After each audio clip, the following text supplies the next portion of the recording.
अस्सलाम वालेकुम everyone, this is Ayesha Rehan. Women wellbeing program में आप सबको खुशामदीद। Riphah international university faculty of social sciences. आज हम डिस्कशन करेंगे नस्लों के दरमियान फासले को किस तरह से कम किया जा सकता है, ब्रिजिंग ऑफ द गैप। और मेरे साथ मौजूद है मेरी को host Abida Farheen. Bridging of the gap जिसके लिए मेरे साथ मौजूद हैं यूनिवर्सिटी के ही कुछ स्टूडेंट्स। जुरेब गुजर, DPT 4th सेमेस्टर। अस्सलाम वालेकुम। वालेकुम सलाम। और मेरे साथ में मौजूद हैं लवीजा सईदा जो कि MBBS की स्टूडेंट हैं, और सईदा जैनब बतूल जी। बाकायदा तौर पर इस प्रोग्राम के आगाज में हम जो है अपनी को होस्ट से पूछना चाहेंगे आबिदा फरहीन साहिबा से कि ये बेसिकली जो ये टॉपिक है इसकी इतनी ज़रूरत हमें क्यों पड़ गई कि हम इसको डिस्कस करें, और इनसे जानते हैं कि इसकी अहमियत क्या है और इस पर थोड़ी सी नज़र डाल दें। बहुत ही प्रेशियस बच्चों को अस्सलाम वालेकुम। वालेकुम अस्सलाम। हमने इस फोरम पे बहुत लोगों को बुलाया, जिसमें वालिदैन भी थे, असातिज़ा भी थे, माहिरीन नफ्सियात भी थे, और फील्ड्स के माहिरीन भी थे, और फैमिली स्टडीज़ के माहिरीन भी थे। तो उन्होंने यहाँ पर बहुत से सवालों के जवाब दिए, हमारे बड़े अच्छे उनके साथ डिस्कशन हुए। लेकिन सबका एक कॉमन कंसर्न जो था वो ये था कि हमारी कमिंग जनरेशन जो है वो उसका क्या होने वाला है इस ग्लोबल विलेज में, और सोशल मीडिया के ज़माने में वो कहाँ जाएगी। लेकिन कुछ वो लोग भी थे जो आप लोगों से बहुत पुरुमीद हैं, उनको बड़ी अच्छी तवक्कात हैं आपसे, और कुछ लोगों का ख्याल है कि ये जनरेशन जो है ये बड़ी डायनामिक जनरेशन है, ये बहुत कुछ कर सकती है, इसके पास वो टूल्स हैं, वो इंफॉर्मेशन है जो पहले लोगों के पास नहीं थी, तो आप इस सोसाइटी को बहुत कुछ दे सकते हैं। तो इसी हवाले से हमने आप लोगों को यहाँ पे बुलाया है कि आप बताएं कि आप भी क्या सोचते हैं इस, क्योंकि ये सबका कॉमन कंसर्न है कि आप क्या सोचते हैं, आप क्या करना चाहते हैं, आपकी सोसाइटी से क्या तवक्कात हैं, और आप सोसाइटी को खुद क्या देना चाहते हैं, आप क्या बनना चाहते हैं, आप कैसे वालिदैन चाहते हैं, आप वालिदैन के लिए क्या कर सकते हैं, कैसे असातिज़ा चाहते हैं उनके लिए आप क्या कर सकते हैं। ये सब कुछ हम डिस्कस करेंगे इंशाल्लाह। और ये आज आप हमारी जनरेशन जी हैं, मेरा ख्याल है सभी जी हैं, कोई अल्फा तो छुपा हुआ नहीं है आपके पीछे। तो हम इस जनरेशन जी से हम बात करते हैं जिसका बड़ा चर्चा है चारों तरफ। नौजवान जो है वो मुल्क का असासा है हमारी। तो मैं सबसे पहले आपसे पूछना चाहूँगी लवीज़ा, मुझे बताइएगा कि आप महसूस करती हैं कि आज की जो दुनिया है वो मुख्तलिफ नस्लों के दरमियान हमारा जो वाज़ेह फ़र्क जो है वो वाज़ेह तौर पर है, मतलब जनरेशन जी और जो हमसे पिछले हमारे पेरेंट्स हैं या उससे, तो उनमें क्या फ़र्क महसूस करती हैं आप? सबसे पहले तो of course there are separate generations. हर जनरेशन जो है अपने जो उनकी कल्चर है उसके अकॉर्डिंग, जो उनकी टेक्नोलॉजी है उसके अकॉर्डिंग, जो उनकी टीचिंग्स हैं, अपब्रिंगिंग्स है उसके अकॉर्डिंग सेपरेट नेम्ड भी की जाती हैं।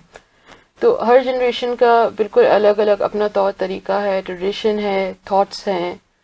तो इस चीज़ को तो हम नहीं वो कर सकते कि जनरेशन सेपरेट नहीं है। तो आप कहाँ महसूस करती हैं फ़र्क ज़्यादा? सबसे ज़्यादा फ़र्क टेक्नोलॉजी की बेस पे आता है, क्योंकि हमारी जो न्यू जनरेशन है या अपकमिंग जनरेशन है उसमें टेक्नोलॉजी का बहुत ज़्यादा पार्ट है। तो जो हमारे पेरेंट्स हैं या ग्रैंड पेरेंट्स हैं उनकी जनरेशन में because there was not a lot of technology, तो उनकी थॉट प्रोसेस जो है वो उस तरह से चलती है, क्योंकि we are vastly globalize generation, जो जनरेशन जी है तो उनकी थॉट्स भी उसी तरह से चलती हैं। तो यहाँ पे हमारा बहुत बड़ा मेजर फ़र्क आ जाता है कि हमारी जनरेशन जो हैं अपने ट्रेडिशन को ज़्यादा वैल्यू करती हैं, but because we are globalized हम में एक गैप आ जाता है कि we think about as earth के human beings and not as a cultural thing. लेकिन मेरा ये एक मानना है कि जिस तरह से हम अपने पेरेंट्स को किसी चीज़ के लिए कन्विंस करना हो तो हमें टाइम लगता है, क्योंकि डेफिनेटली उन्होंने अपने लिहाज से तो उनका अंदाज बिल्कुल ठीक होता है हमें बताने का और समझाने का भी, क्योंकि डेफिनेटली उन्होंने एक जो है दौर गुजारा हुआ है। लेकिन फ़र्क यहाँ पर आता है जब हम उन्हें कोई चीज़ समझाना शुरू करते हैं। लेकिन देखिए ये भी तो एक बात है कि आपको वक्त के साथ चलना चाहिए। बिल्कुल। तो जब हमारे बड़े अगर हमारा साथ देंगे तो वो बच्चे बहुत ग्रो करते हैं। बिल्कुल। ज़ैनब, मुझे ये बताइएगा कि आपके नज़दीक खुशी की और कामयाबी की तारीफ क्या है? एक्चुअली मुझे ऐसा लगता है कि खुशी और कामयाबी मुझे ऐसा लगता है कि कामयाबी ये नहीं है कि हम किसी चीज़ को अचीव कर लें या हमने किसी चीज़ को हासिल कर लिया तो हम कामयाब हो गए। कामयाबी मेरे नजदीक वो चीज है जो हम उस चीज को हासिल करने के लिए एक प्रोसेस से गुजरते हैं, जो हम उस चीज को के ऊपर गिव अप नहीं कर रहे होते, जो हम बार बार कोशिश करते हैं उस चीज को पाने के लिए, वो हमारी कामयाबी है। क्योंकि अगर आप देखें तो जो ह्यूमन है बाय नेचर वो एक नाशुक्रे लोग हैं। हम अक्सर बहुत बड़ी चीज को पा लेते हैं, उसके बाद हमें लगता है कि यार वो इतनी बड़ी चीज नहीं थी, हमने बहुत बड़ी बनाई हुई थी। बट मुझे ऐसा लगता है कि कामयाबी वो है जो हम गिव अप नहीं करते, बार बार एक चीज के पीछे उस चीज को पाने के लिए, उस चीज की चाह में जो एक कोशिश करते हैं, वो हमारी कामयाबी है। और अगर आप बात करें खुशी की, तो खुशी जो है ना वो मेरे लिहाज से इनर सेटिस्फेक्शन और पीस, एक इंसान का मेंटल और फिजिकली ठीक होना, एक आपका मेंटली सेटिस्फाई रहना, आपके आसपास लोगों का आपसे खुश होना, आपका उनसे खुश होना, और आप जो लोगों के साथ एक अच्छा बिहेव करते हो, आप किसी को नुकसान नहीं दे रहे हो, ठीक है। तो ये सब मेरे ख्याल से खुशी यही है कि आप एक अपने आप से और अपनी सराउंडिंग से एक मुतमईन हो, आप सेटिस्फाई हो। I guess this is what I call happiness. सिर्फ नुकसान ना देना काफी है या इससे आगे भी कुछ होना चाहिए? बिल्कुल आप फायदा दें अगर आप दे सकते हैं। देखिए आई गेस के बहुत डिफरेंट टाइप्स ऑफ ह्यूमन है, ठीक है। आप हर एक से एक्सपेक्ट नहीं कर सकते कि ये हमें इतना आउटपुट देगा, हर एक अपनी डोमेन में बहुत कर रहा होता है, ठीक है। लेकिन अगर आपको लगता है कि आप कर सकते हो लोगों के लिए कुछ, तो आपको जरूर करना चाहिए। पेरेंट्स को अगर हम खुशी देते हैं तो ये सबसे बड़ी कामयाबी है। बिल्कुल ऐसे ही है। जुनैद, मुझे आप बताइएगा कि आप क्या समझते हैं कि जो नस्लों का ये जो फर्क है ये बेसिकली तालीम की वजह से है? देखें जी, तालीम की जहाँ तक बात आती है तो मेरा नहीं ख्याल, क्योंकि अगर एक हम अपनी नस्ल देखें, इससे पिछली नस्ल देखें और उससे पिछली नस्ल देखें, क्योंकि हम 3 अदवार से गुजरे हैं। अगर कोई एक बंदा भी है, फॉर एग्जांपल मैंने अपने दादा को देखा है, मैंने अपने वालिद साहब को देखा है, और अब मैं अपने जैसे और बच्चों को भी देख रहा हूँ और ख़ुद को भी ज़ाहिर ग्रो करता हुआ जान रहा हूँ।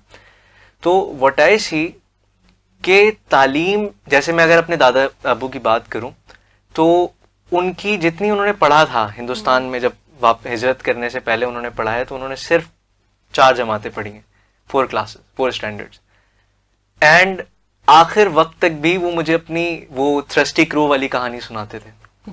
जब उनके इंतकाल से पहले उन्होंने बाकायदा मुझे, मेरे पास सेव्ड है, और वो सुनाते थे, रिदम में सुनाते थे, बड़ी खूबसूरत अंदाज में सुनाते थे, and I still remember it. तो ऐसा क्यों ना हुआ कि जितना हाफजा उनका था, जो उन्होंने 4th स्टैंडर्ड से चीज़ याद की थी, वो उनको याद थी, और उसको वो पहुंचाने की कोशिश करते थे। वो सिर्फ सुनाते नहीं थे, वो आगे उसकी कहानी भी बताते थे कि बेटा ये क्यों है और ये क्या कहना चाह रही है।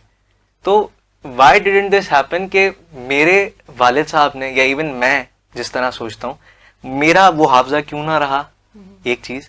और दूसरी चीज़, मैंने उन चीज़ों को, उन छोटी छोटी चीज़ों को, बहुत छोटी सी चीज़ है, आपने एक नज़म 4th क्लास में पढ़ी है, मैंने उन चीज़ों को प्रैक्टिकली आगे पहुँचाने की कोशिश क्यों नहीं की, मैंने उन चीज़ों को अपनी लाइफ में इम्प्लीमेंट करने की कोशिश क्यों नहीं की। द थिंग इज कि हम लोग बढ़ते रहे हैं, हम बहुत छोटी छोटी चेंजेस, बहुत छोटी छोटी इम्प्लीकेशंस को इग्नोर करते रहे। हम बड़ी पिक्चर देखने की कोशिश करते हैं और शायद बड़ी से भी हाथ धो बैठते हैं और छोटी से भी मतलब जो अंदाज है उस काम को करने का, हम उसको पूरा नहीं कर पाते, और इन दी एंड हम उनसे कम इल्म रखते हैं लेकिन फिर भी कामयाब नहीं है। तो दिस इज माय पॉइंट। मतलब आप ये कहना चाह रहे हैं कि जो टेक्नोलॉजी का दौर है वो वाले बच्चे कामयाब नहीं है, क्योंकि शायद हमें टेम्पो थोड़ा हमारा कम हो गया है। I would like to add one thing कि मुझे ऐसा लगता है कि जो हमारी जनरेशन है वो बहुत इम्पेशेंट है, हमें हर चीज बहुत जल्दी चाहिए। हम चाहते हैं कि हम अभी सोच रहे हैं ना तो हम फौरन उधर तक पहुंच जाए। लेकिन जो हमसे पहले वाली जनरेशन थी ना, वो इस तरह की थी कि वो हर चीज के लिए वेट करती थी, स्ट्रगल करती थी, स्टेप बाय स्टेप चलती थी। हम थोड़े इस तरह के लोग हैं कि हम कहते हैं बस बाकी बीच में सारे स्टेप मिस हो जाए, हम डायरेक्ट उस जगह पे पहुंच जाए। हम तो स्क्रॉलिंग करते हुए अगर एक रील नहीं लोड हो रही तो हम अगली पे चले जाते हैं कि ठीक है, बिल्कुल एग्जैक्टली ऐसे ही है। जो है ना, हम लोगों में पेशेंस है ही नहीं है। बिल्कुल, ये हम नहीं कह सकते कि हमारी जनरेशन कामयाब नहीं है, because अगर देखा जाए तो हमारी जनरेशन में से बहुत सी ग्रेट माइंड्स सामने आ रहे हैं। We ourselves are in very amazing degrees. हम बहुत अच्छी अच्छी चीज़ों को अचीव करने की कोशिश कर रहे हैं। Many great scientists, many great engineers, many great doctors हमारी जनरेशन में से आ रहे हैं। तो हमारी जनरेशन को इस चीज़ पे ज़्यादा अप्रिशिएट करना चाहिए कि इतनी सारी डिस्ट्रैक्शंस, इतनी ज़्यादा ग्लोबलाइजेशन के बावजूद कल्चरल ट्रेडिशनल चीज़ों को साथ लेते हुए हमारी जनरेशन बहुत सारी चीज़ें अचीव कर रही है, और इस चीज़ को बहुत ज़्यादा अप्रिशिएट किया जाना चाहिए कि इतनी सारी डिस्ट्रैक्शंस को हम साइड पे रखते हुए अपने एक एम और गोल को अगर अचीव कर रहे हैं या उस तक जा रहे हैं, तो that's a very big effort that we are putting in. Rabi साहब, मुझे ये बताइएगा कि ये जो इंग्लिश मीडियम तालीम का सिस्टम जो है, तो ये निज़ाम जो है किस तरह से अट्रैक्ट करता है बाकी लोगों को, या क्या ये हमारे लिए कितना, आप किस तरह से देखती हैं इंग्लिश मीडियम स्कूल जो है वो जो हमारे सोचने के, समझने के या करने के अंदाज में फ़र्क डालता है, और जो उर्दू मीडियम स्कूल के बच्चे हैं उनमें और इनमें क्या डिफरेंस दिखती है आप? ये तो बहुत बड़ा फैक्टर है, मैंने खुद नोटिस किया है कि बिकॉज इंग्लिश मीडियम स्कूल्स बहुत ज़्यादा प्रेफर किए जाते हैं आजकल। मैंने देखा है मैनी पेरेंट्स प्रेफर कि उनके बच्चे इंग्लिश मीडियम स्कूल में जाएं या उन स्कूल्स में जाएं that are affiliated with the western countries. तो ये चीज़ हमारे एक तो उर्दू को अंडरमाइन भी कर रही है, I would like to say that, but उसके मुकाबले में हम अगर देखें तो English is a global language. English and Chinese is one of the global languages और बहुत ज़्यादा यूज़ की जाती है। तो ये हमारे कनेक्शंस बनाने में, हमारे कंट्री को और ज़्यादा दुनिया तक पहुंचाने में जो है English is helping us. But then again उसका हर चीज़ का एक बैड साइड होता है और एक गुड साइड होता है। तो क्योंकि एवरीथिंग, क्या है आपकी नज़र में? बैड साइड यही है कि उर्दू इज़ बीइंग अंडरमाइंड, और हम जैसी जनरेशन जो है या आने वाली जो जनरेशन है उसको उर्दू की बहुत सारी चीज़ें जो है समझ नहीं आती, ऐसा ही है, और ना बोल सकते हैं हम। Right. बहुत सारे ऐसे अल्फाज हैं जो हमें मीनिंग्स नहीं पता होते, और हमारे सामने अगर हमारी एल्डर जनरेशन बोलती है तो उसमें एक लैंग्वेज बैरियर आना शुरू हो जाता है, क्योंकि हमें वो समझ नहीं आ रहे होते अल्फाज और हम उनको लाइटली भी ले लेते हैं। कुछ अल्फाज है जिनकी वैल्यू बहुत ज़्यादा होती है, लेकिन क्योंकि we are students of English medium school और हर चीज़ इतनी ज़्यादा इंग्लिश मीडियम है कि हमारे लिए वो वर्ड्स उस लेवल की वैल्यू नहीं रखते जो कि हमारे एडल्ट्स के लिए या हमारे पेरेंट्स के लिए या ग्रैंड पेरेंट्स के लिए रखते हैं। अच्छा, इसमें एक इशू ये भी है कि पेरेंट्स की भी मेरा ख्याल है मजबूरी है कि वो इन स्कूल्स में आपको भेजते हैं, क्योंकि हमारे पास उर्दू मीडियम स्कूल्स गवर्नमेंट के ही हैं और वो कहीं नॉर्मल तरीके से एग्जिस्ट ही नहीं करते। अगर मैं इंसाफ की बात करूं तो वो मजबूर हैं आपको वहां भेजने के लिए, लेकिन उससे नुकसान ये होता है कि जब उर्दू अंडरमाइन हो जाती है, बेशक ये बहुत ज़रूरी है और ये बड़ा अच्छा एक पहलू है कि ओवरऑल नेशनल लेवल पे आप लोगों की अवेयरनेस है, वहाँ पे आप लोग इंटरेक्ट कर सकते हैं इंग्लिश मीडियम के बच्चे। लेकिन एक नुकसान ये है कि हमारा जो वर्षा है, मसलन आज का बच्चा इकबाल की शायरी नहीं समझ सकता, और फैज़ की, हबीब डालिब की, ये सब चीज़ें कोई नज़्म की शक्ल में आ जाए तो आ जाए, लेकिन वो ऐसे वो पढ़ के नहीं समझ सकता। और जो मतलब एक अफसोसनाक पहलू है, लेकिन इसका हल क्या है आपके ख्याल में, क्या किया जाए? इसका हल ये है कि जो मेरे अपने ओपिनियन के मुताबिक ये है कि जो किताबें हमें पढ़ाई जाती हैं छोटी क्लासेस में इवन, उनको मोनोटोनस नहीं रखना चाहिए। मैंने जो चीज़ नोटिस की है, एक ही कोर्स जो है वो आपका चल रहा होता है, for example by year it's not changing. अब वही गालिब की शायरी है, वही इकबाल की शायरी है जो कि हमें रटवाई जाती है, इंस्टेड ऑफ हमें उस चीज़ को समझाने के, हमें बताने के कि पाकिस्तान किस वजह से बना था, इसके पीछे क्या है, उर्दू के पीछे क्या हिस्ट्री है, उसको पढ़ाने के बजाय उसको एक मेमोराइजेशन के तौर पे रखा जाता है। तो अगर एजुकेशनल लेवल पे इसे एग्ज़ाम की वजह से नहीं बल्कि एक लैंग्वेज सिखाने की वजह से यूज़ किया जाए, और इवन उर्दू को एज अ लैंग्वेज ट्रीट किया जाए and not as a source to assess a student, तो मुझे लगता है कि Urdu would be more interesting than English, to be honest. कौन करेगा ये? तो ऑफ कोर्स टीचर्स का या फिर वो private tutors, I would say, उनका काम है कि वो उर्दू को इतना हाइप अप कर दें कि उसको एज अ प्राइवेट स्टडी लेने के लिए इवन जो हमारी अपर क्लास है वो तैयार हो जाए, और बाकी जो ग्लोबली उर्दू इतनी रिकग्नाइज हो जाए, जैसे चाइनीज है या इंग्लिश है, या अभी अगर आप देखें तो के पॉप इज सो इन के लोग कोरियन सीखने के लिए तैयार हो गए। तो इसको इतना ग्लोबलाइज कर दिया जाए कि लोग उर्दू सीखने को तैयार हो जाए, और उर्दू में जो हमारे मेन कंपोनेंट्स हैं और जो सिखा रहे हैं वो चीज़ें मतलब लोग पसंद करना शुरू हो जाए। जुनैद, मुझे आप जरा बताइएगा कि पुरानी नस्ल की कौन सी कदरें हैं जो आपको मुतासिर करती हैं, और ऐसी कौन सी चीजें हैं जिससे आप इख्तिलाफ रखते हैं? पहले बात कर लेते हैं कि कौन सी चीजें Attract करती जिनसे हैं मैं इख्तिलाफ करता हूँ। अच्छा अच्छा। मैं अट्रैक्शन पे बाद में आऊँगा। जो एक चीज़ मुझे आज तक पसंद नहीं आई और मैं आज भी सोचता हूँ कि क्यों था, और मैं चाहूँगा कि आने वाली जनरेशन्स उस चीज़ को ट्राई करें कि अवॉइड करें। आई डोंट नो वो हो सकेगा या नहीं, बट आई होप सो। एक चीज़ है अंधी तकलीद। आप किसी के पीछे बगैर उसका बैकग्राउंड जाने, बगैर उसकी बात का कॉन्टेक्स्ट जाने, मतलब वो क्या कर रहा है, उसकी सोल क्या है उस चीज़ की, असल में उसकी रूह क्या है, वो जाने बगैर आप किसी के पीछे चल रहे हैं। यू आर लाइक कि यही बंदा है जो मुझे कुछ सिखा सकता है, ठीक है आप उससे सीखें, लेकिन ये भी कोशिश करें कि अगले 10 बंदों से आप उसकी राय लें कि जनाब ये जो बात कर रहा है, और उससे बड़े से राय लें। दैट मस्ट माइट बी कि एक बंदे ने, फॉर एग्जांपल अगर मैं दीन इस्लाम की बात करूं जस्ट एज अ कॉन्टेक्स्ट, अगर मैं कहूं कि दीन इस्लाम एक बंदे से आप सीख रहे हैं, क्या ये मुमकिन नहीं है कि उससे ज्यादा एक्सपीरियंस्ड बंदे से आप एक मशवरा ले लें?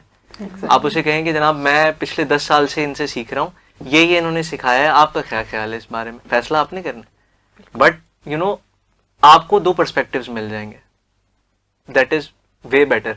तो एक चीज तो ये कि जिस चीज से बचना चाहिए वो यही है कि आप किसी की लीडरशिप को बगैर समझे, बगैर उसकी सोल को जाने पाकिस्तान ना में यही करें। है, Exactly. Cult following. और ये कल्ट फॉलोइंग है, वो चीज मुझे नहीं अच्छी लगती। बाकी अगर हम इनकी अट्रैक्शंस की बात करें, या आप कहते हैं कि जो चीज़ मुझे मुतासिर करती है, मुझे ये लगता है कि अब के जो बच्चे हैं they are less family oriented. मुझे पता नहीं, it's my personal opinion only, they are less family oriented. हमारे जो बड़े रहे हैं, family was all for them, exactly. उससे बड़ी कोई चीज़ नहीं होती थी। दे वर लाइक कि अगर मेरा ख़ानदान है तो मैं हूँ, उसके बगैर मेरा कोई वजूद नहीं है। दैट मतलब ये उनका परसेप्शन होता था जो मैंने देखा है। तो ये चीज़ मुझे आज के बच्चों में थोड़ी कम लगती है, एंड इट फील्स लाइक कि हम शायद मिस आउट कर रहे हैं उस चीज़ में। That's exactly. ज़ैनब, आप बताइएगा आप क्या सोचती हैं इस बारे में? मैं इस बारे में ये सोचती हूँ, बिल्कुल इन्होंने ये बात बिल्कुल सही कही कि हम थोड़े से लेस फैमिली ओरिएंटेड हैं, बट मुझे ऐसा लगता है कि हमारी जनरेशन जो है ना वो थोड़ी लॉजिकल थिंकिंग पे बिलीव रखती है। हम लोग इस तरह के लोग हैं कि हम ये नहीं कह सकते कि अगर हमें पता है ना, मतलब कि कोई बंदा हमारे सामने सिर्फ एक्ट कर रहा है, ही इज नॉट इनसाइड, वो ये नहीं फील कर रहा, वो हमारे सामने एक्ट कर रहा है, तो वी कांट प्रिटेंड कि हम ये चीज कहें कि यार अच्छा चलो वो अच्छा प्रिटेंड तो कर रहे हैं ना, तो हम भी वैसे ही प्रिटेंड करें। हम लोगों के सामने फेक नहीं हो सकते। हमारे जो, अब आप आई गेस आप लोग माइंड ना करिए, तो हमारी जो पहले वाली जनरेशन थी ना, दे वर लाइक कि ठीक है अगर वो अच्छा है तो ठीक है, अच्छा है, बेशक हमें पता है कि वो हमारे साथ पीछे बैक एंड पे नहीं सही, उसके वो बैक एंड पे हमारे साथ मतलब एक उसका हमारे से इख्तलाफ है, लेकिन हम बस हमारे से जो पिछले वाले थे वो ऐसे सोचते थे कि बस ठीक है ये हमारे बहन भाई हैं, ये हमारे अपने हैं, तो नहीं ऐसा नहीं हो सकता। बट हमारी जो जनरेशन है वो ये कहती है कि नहीं, अगर आप हमारे साथ अच्छे हो तो पूरी तरह से अच्छे हो, या तो आप बुरे हो सकते हो या तो अच्छे हो सकते हो, आप फेक नहीं हो सकते, मुनाफिक नहीं हो सकते, प्रिटेंड नहीं कर सकते। तो डेट्स वाई हमारे थोड़ा सा इस वजह से ना हम थोड़ा सा वो हो जाते हैं कि हम थोड़ा सा फैमिली ओरिएंटेड नहीं रहते, और हमारी जो हमारे बड़े हैं वो फैमिली ओरिएंटेड है। इसमें भी कहीं वजह टेक्नोलॉजी है, हो सकती है। लेकिन देखें ये बात है कि मुनाफकत से तो हम सब जानते हैं कि मुनाफकत तो है, ये इस बात तो हम इनकार नहीं कर फैमिली सकते। सिस्टम में है ना, स्टेटस लगाया तो मेरे लिए लगाया। हाँ बिल्कुल। और ये बहुत मसला हमारा कि ना हम ना मतलब जिस चीज में हमारा काम ही नहीं है, जो चीज हमारे लिए है ही नहीं, हमने हर चीज में घुसने, और कि हमने कहना कि नहीं ये हमारी वजह से हुआ है, ये हमारे, और ये हमने नहीं, हमारी से बैकवर्ड जनरेशन में ज्यादा, हमसे पहले वाली जनरेशन में ज्यादा होता था कि हम हर मामले में हमने घुसने कि हमें बताओ कि ये क्यों है, और अगर हमारे बगैर हो गया तो हम नाराज थे, कि जैसे हम नहीं कहते कि हमारी पप्पो नाराज हो गई कि उनसे पूछा नहीं था कि हमने ये इवेंट क्यों रख लिया ऐसे। हाँ राइट, मीम्स वाला। Exactly. तो ये वाली चीज है कि ना हमारा ये थोड़ा सा मसला है कि हम लोगों के साथ प्रिटेंड नहीं करते, तो इस वजह से हम थोड़ा इस सा ना- जनरेशन को वाइब्स भी बहुत आती हैं फॉरेन से। And they are good at it. सही बात है। Let me tell you. हाँ बिल्कुल, They are ऐसे very हम good बहुत at it. जल्दी वाइब्स कैच कर लेते हैं, और वो वाइब्स हमारी सही होती True, है, हमें वो सही हमें लग जाता है। मुझे जो आज तक बच्चे ने अगर कह दिया है ना, लाइक जिनको आप जनरेशन कह रहे थे, जनरेशन जी, अगर इन्होंने कहा है कि उन्होंने फर्स्ट मीटिंग पे किसी को जाना है कि ये बंदा ठीक नहीं है, तो you would find him out bad. हाँ, ऑब्जर्वेशन somehow. बहुत अच्छी है। ऑब्जर्वेशन नहीं है ma'am, this is some instinct. ये कुछ है हमारी जनरेशन में जादू कि हम किसी के साथ अगर थोड़ी देर बैठते हैं, वी वुड नो कि ये बंदा असली में प्रिटेंड कर रहा है या वाकईतन ऐसा है. बिल्कुल. वी कैन टेल जो यू. अभी बच्चे हैं ना, फॉर एग्जांपल अभी 2 से 3 साल के बच्चे हैं, वो जो देख रहे हैं ना फोन में, वो वाली रील को महसूस करते हैं. Exactly. अभी मेरा भांजा है तो उसने देखा कि एक बच्चे की जो मामा है ना, वो उसको डेथ हो गई ना रील में, तो वो रियल में अपनी मामा के गले लग के इतना रोया. मतलब उस 2.5 साल के बच्चे ने ये चीज फील की. तो जो बच्चे ये बचपन से देखते हुए फील करते हुए आ रहे हैं, तो वो जब इस एज में आएंगे 20-24 साल में, तो वो किस कदर उनकी ऑब्जर्वेशन तेज हो जाएगी. बिल्कुल. एहसास होंगे. तो दैट्स वाई हमें ये वाइब्स वाला भी ये है. और ये वाली बात भी कि हम थोड़े से ना एम्पैथेटिक हैं, हम चीजों को ना, लोगों के भी उसको ना जरा फील कर रहे थे कि यार ये इसके साथ इस तरह हो रहा है.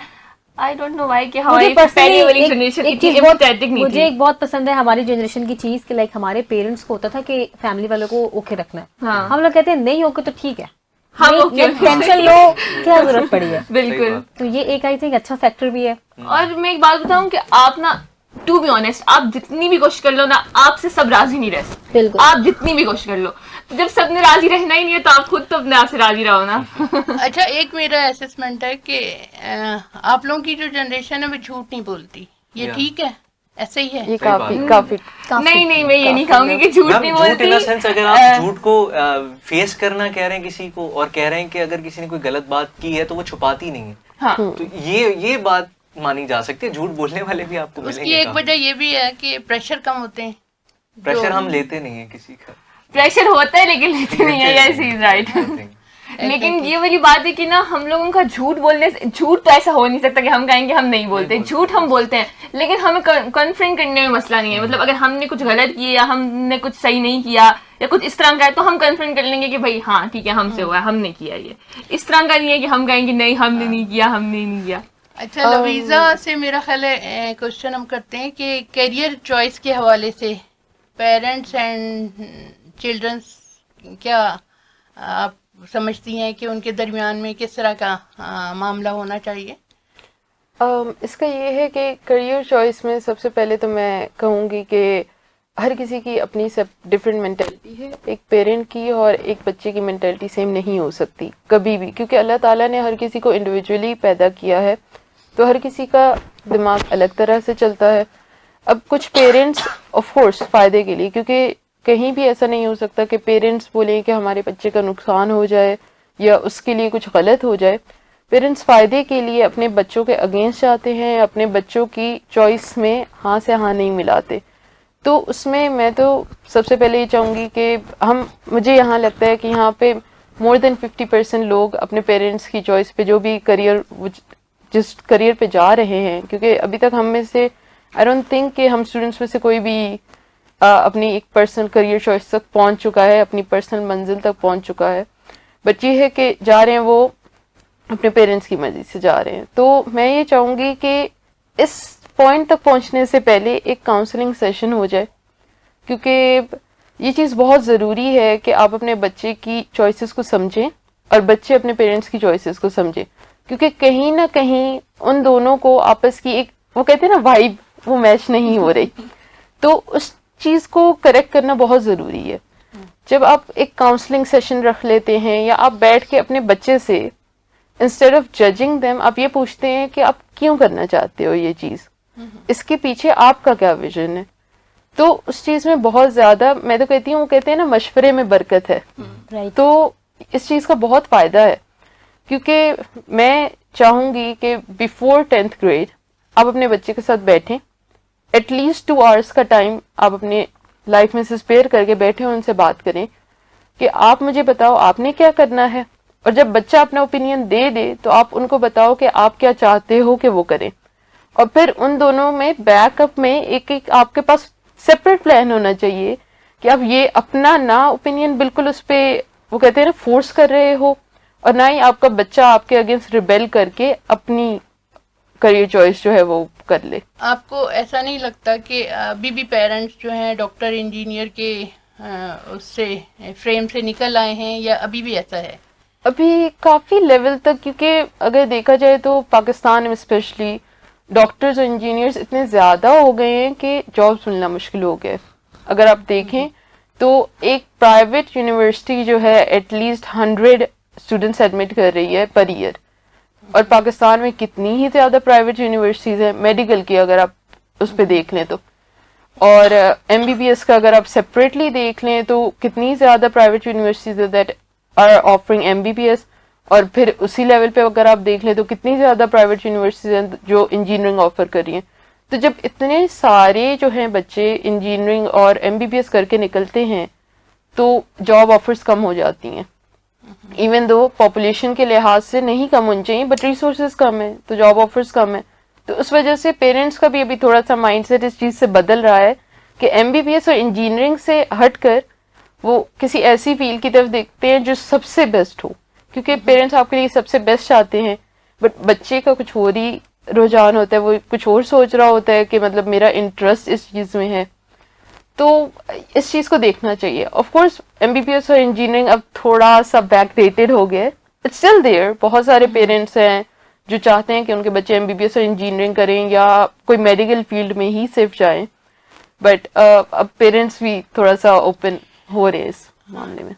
जुरेब, आप बताएं कि इसमें तालीमी इदारे क्या रोल प्ले कर सकते हैं, एजुकेशनल इंस्टीट्यूशंस हमारे क्या रोल प्ले कर सकते हैं कि पेरेंट्स और चिल्ड्रंस उनके दरमियान एक अच्छी अंडरस्टैंडिंग के साथ बच्चे अपनी पसंद और अपने एप्टीट्यूड के कैरियर पे जा सकें। इसमें पहली बात तो यही रहेगी, जैसे अभी लवीज़ा ने कहा कि हम लोगों को काउंसलिंग सेशंस रखने चाहिए, तो मैं उसको सेकंड करूंगा बात को ज़रूर कि लाजिम है आप पे, और कोशिश ये की जाए कि जब आप हाई स्कूल में जा रहे हैं, अगर आपको समझ नहीं आ रहा, इवन कई ऐसे भी बच्चे होते हैं जो गाइडेड नहीं होते, तो वो खुद भी बड़े ख्याल कर रहे होते हैं, कंफ्यूज्ड होते हैं, परेशान होते हैं कि हमें क्या करना चाहिए।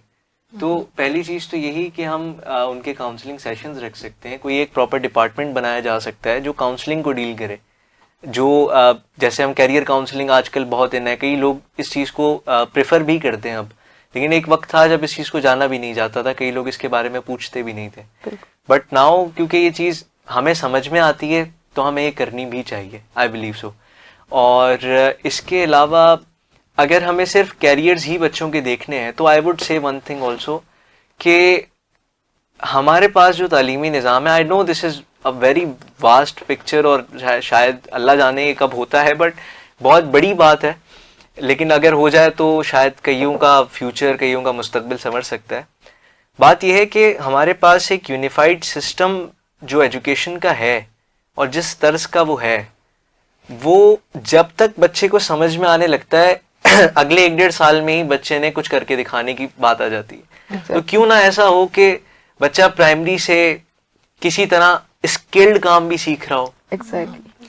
बच्चा आप दौरे हाजिर की चीज़ें, करंट सिचुएशंस, करंट एनवायरनमेंट की जो चीज़ें बच्चे के मुस्तकबिल में काम आनी है, क्यों ना बच्चा उनको 5th क्लास से सीखना शुरू कर रहा हो, क्यों ना 4th से शुरू कर रहा हो, ताकि आगे चल के उसको पता हो मैं ये भी कर चुका हूँ, ये भी कर चुका हूँ, ये भी कर चुका हूँ, इसमें मुझे सबसे ज़्यादा इंटरेस्ट है। तो अब मैं अगर मेरे पास ऑप्शन है तो मैं इसको हायर में सेलेक्ट कर सकता हूँ और ये मुझे अच्छा भी आता है। Exactly. तो ये भी हमारे लिए एक तर्ज का अच्छा काम हो जाएगा, क्योंकि इस पे पूरी दुनिया काम कर रही है, बट हम लोगों के पास भी ऐसा नहीं है कि हमारे पास कोई ऐसा इंस्टीट्यूट नहीं है। जी हाँ, ऐसा काम हो रहा है, लेकिन इतना मिनिमल लेवल पे है कि वो शायद कोई नई बड़ी पिक्चर दिखा सके, फ्यूचर में कोई आउटकम ना दे सके बच्चों के लिहाज से। यही बात है जी। बीइंग ए कम्युनिकेशन स्टूडेंट, मेरा यहाँ पे ये मौक़िफ़ है कि आपको हर रिश्ते में, पेरेंट्स का है या टीचर्स का है, जिस फ्रेंड्स का भी है, आपको बात करनी चाहिए। जब आप बात ही नहीं करेंगे तो बात निकलेगी कैसे? निकलेगी नहीं तो हल भी नहीं होगी ना। और कई बार हम ये सोच रहे होते हैं कि यार ये चीज़ बहुत मुश्किल है। मेरा अपना ज़ाती एक्सपीरियंस है, आई वुड टेल यू, जिस चीज़ के बारे में मैंने सोचा है कि यार ये बहुत मुश्किल है, ये हो ही नहीं सकती, अगले 10 सेकंड में, 15 सेकंड में मैं हिम्मत करके वो काम कर गया। Exactly. अल्टीमेटली पता ये लगा कि जनाब वो इतना मुश्किल था ही नहीं। तो ये शायद आसान ही होती है हर चीज, बट उसको करने के लिए अगर आप हिम्मत जुटा लें, होता है कि हमने चीज को मुश्किल शायद होती भी हो मुश्किल, जब तक की नहीं होती तो मुश्किल होती है। यही बात है, बिल्कुल ऐसे। ज़रा मुझे बताइएगा कि आप रवायात को किस तरह से देखती हैं? मेरे ख्याल से रवायात इज़ अ गुड थिंग, मतलब हम अपने कल्चर से इंटैक्ट रहते हैं, कल्चर के साथ रहते हैं, लेकिन उसको बहुत ज़्यादा फॉलो करना एक हमारी जनरेशन को, या आप कहें कि थोड़ा सा एग्जॉस्ट कर देता है बहुत ज़्यादा। देखें, ये तो है कि आप अपनी रूट्स से अलग नहीं हो सकते, वो आपकी रूट्स हैं, कुछ चीज़ें हैं जो आपके कल्चर का हिस्सा हैं, जिनसे आपको जिनको आपको अपने साथ लेके चलना पड़ता है। लेकिन अगर आप बहुत ज्यादा उन्हें थोपेंगे, मतलब बहुत ज्यादा उनके साथ बिल्कुल उनसे जरा सा भी वे पार्ट नहीं होना चाहेंगे, कहेंगे कि बस वही है, तो इस तरह आप ग्रो नहीं कर पाते, आप क्रिएटिविटी इनोवेशन की तरफ नहीं जाते हैं। आप सिर्फ उन्हीं के साथ रहते हैं, फिर वो एक नई चीज की तरफ नहीं जा पाते। आपको वो साथ लेके चलनी पड़ती है, क्योंकि आपकी रूट्स हमेशा आपके साथ रहती हैं। आपको उन दोनों के दरमियान मेरे ख्याल से बैलेंस क्रिएट करना चाहिए। आप अपने कल्चर के साथ भी हों और आप ट्रेंड्स को भी देखें जो आजकल की दुनिया में चल रहा है। ट्रेंड्स फॉलो करना क्या ठीक है? Not every trend. यस, अगर आप देखें तो हर ट्रेंड एक अच्छा ट्रेंड नहीं है। एंड ट्रेंड को ट्रेंड इसीलिए कहा जाता है क्योंकि ये चेंज हो रहे होते हैं। तो रवायात भी तो यही है ना, सब रवायात भी ठीक नहीं है। एग्जैक्टली बिल्कुल। तो इसी में आपने हर रवायत को देख के, इसीलिए तो मैं इस चीज़ को बहुत ज़्यादा फॉलो करती हूँ और कुछ लोग मुझे इस बात पे बैकवर्ड समझते हैं, बट वो ये है कि कुरान अल्लाह ताला ने बनाया ही इसलिए कि आपको पढ़ाया जाए, आपको अल्लाह ताला सिखा रहे हैं। इस नॉलेज और रेवलेशन जो अल्लाह ताला ने खुद भेजी है, तो अल्लाह ताला इसीलिए कहते हैं कि you should be family oriented, family connected, but बिदअत नहीं हो उसके अंदर, उसके अंदर सेल्फ क्रिएटेड थिंग्स नहीं हो, कल्चरल और ट्रेडिशनल चीज़ें ऐसी ना हो जो कि आपने इस्लाम और अपने रिलीजन से हट के बनाई हुई हो। तो रिवायात का भी यही है कि हर रिवायत इस्लाम के और आपकी फैमिली के अकॉर्डिंग नहीं होती। बिल्कुल। अब कुछ रिवायात हैं, इवन अगर मैं इस बात को नहीं टच करना चाहती थी, बट वो ये है कि अगर हमारी फैमिली में वेडिंग्स जो होती हैं उनको देखा जाए तो मेहंदी और बाकी ये जो ब्राइडल शावर्स है, वो सारी चीज़ें एक एक्स्ट्रा कॉन्सेप्ट है। एग्जैक्टली हमारे जो इस्लाम में वेडिंग या फिर मैरिज का कॉन्सेप्ट सिर्फ निकाह और वलीमे तक है, बट हमारे यहाँ बारात भी की जाती है वलीमे के बाद, और बहुत सारी रस्में हैं जो कि की जाती हैं।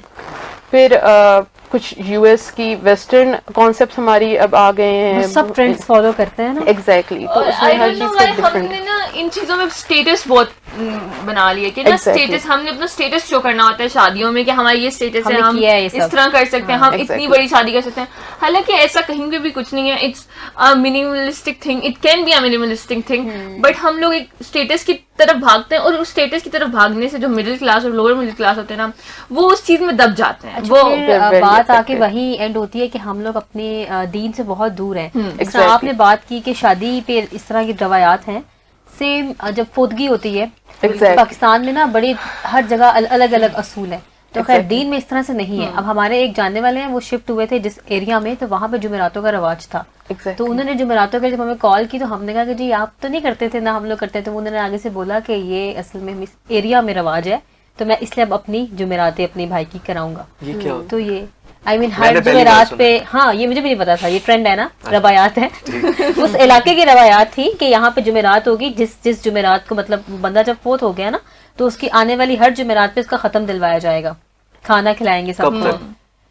40वें तक। And there is another belief कि ना every- जुमेरात को Right. रुएं आती हैं, ऐसे करके भी होता है ना, Right, ये वाला ये belief बहुत भी है। बिदअत है और ये एडिंग्स हैं। बिल्कुल। अगर वो क्या कि ट्रेंड है तो वो जहाँ जहाँ जो शिफ्ट हो रहा है उसे फॉलो कर रहे हैं। Exactly. मैंने वो लोग भी देखे हैं जो फौदगियों पे खाने में कीड़े निकाल रहे होते हैं, मुझे तो आज तक वो भी बिल्कुल नहीं, समझ में सबसे नहीं पहले तो आया। ये कॉन्सेप्ट ही Concept ही गलत है, किसी के घर basically। में ऑलरेडी इतना मतलब एक फौदगी पे वो इट्स लाइक कि वाला वो उन माहौल है। लोगों को दिया जाए जिनके पास शायद खाने को नहीं है। Exactly, तो exactly. उसका कॉन्सेप्ट बेसिकली ये है। बट अगर आप चलो अपने अंदर भी बांट रहे हो, तब भी ये शायद जवाज नहीं बनता कि आप वहां आए और आप ऐसी एंड कोई पीपल हाँ, आर judge मोर करें, concern exactly. About the food then the body. मतलब एक जो बंदा है सही बात। जिसकी डेथ हुई है, उसकी फैमिली को देखने के अलावा लोगों को ज्यादा कंसर्न होता है कि खाना क्या है, खाने में उस कैसे करना है। असल में Yes. खाने का तो कॉन्सेप्ट ये है कि वो क्योंकि इतने ग्रीफ में है तो उनको खिलाया उनको जाए। खिलाया बिल्कुल। जाए। कई Exactly. कई इलाकों में इसको कड़वी रोटी कहा जाता है। हाँ एग्जैक्टली सही है। क्योंकि वो ऐसा लुकमा नहीं उतर रहा होता हमारे, हम नहीं खा सकते, जिसका कोई प्यारा गया हो तो इट्स क्वाइट डिफिकल्ट। और जिनका प्यारा गया होता है वो बेचारे मतलब उस वक्त उस दुख में होने के बावजूद उनको इस चीज की टेंशन होती है कि कैसे उन्होंने इन सब चीजों का कोई बुरा ना मान जाए। इंतजाम करना है, उन्होंने खाने का इंतजाम करना है, लोगों का इंतजाम करना है, अदर देन कि वो अपना दुख भूल के ये सब चीजें देख रहे होते हैं। सही बात। अच्छा ये